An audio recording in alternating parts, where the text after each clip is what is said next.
خبر شامل کرتے ہیں بہاول نگر سے۔ ہمارے نمائندہ flag news deputy bureau chief Muhammad Aslam Joya کی رپورٹ کے مطابق ڈپٹی کمشنر ذوالفقار احمد بھون نے DHQ ہسپتال بہاول نگر کا اچانک دورہ کیا۔ ان کے ہمراہ CEO ہیلتھ MS اور متعلقہ محکموں کے افسران بھی موجود تھے۔ انہوں نے ہسپتال کے تمام شعبوں، وارڈز اور ایمرجنسی کا معائنہ کیا۔ ڈپٹی کمشنر نے ایمرجنسی میں ہر مریض کے پاس جا کر فرداً ان کی خیریت دریافت کی۔ اس موقع پر ڈپٹی کمشنر ذوالفقار احمد بھون نے کہا کہ معیاری اور فوری طبی سہولتوں کی فراہمی ہر مریض کا حق ہے۔ علاج، معالجے اور مریضوں کی نگہداشت میں کوئی کوتاہی اور غفلت برداشت نہیں کی جائے گی۔ انہوں نے MS کو ہدایت کی کہ ہسپتال میں علاج، معالجے کی معیاری سہولتوں کی فراہمی یقینی بنائی جائے۔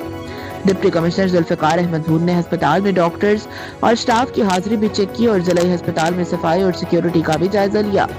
انہوں نے ہدایت کی کہ صفائی کے معیار پر کوئی سمجھوتہ قبول نہیں کیا جائے گا اور ہسپتال میں طبی سہولیات کے ساتھ صفائی کا معیار بھی اعلیٰ درجے تک لے جانے کے لیے تمام وسائل اور کاوشیں بروئے کار لائی جائیں۔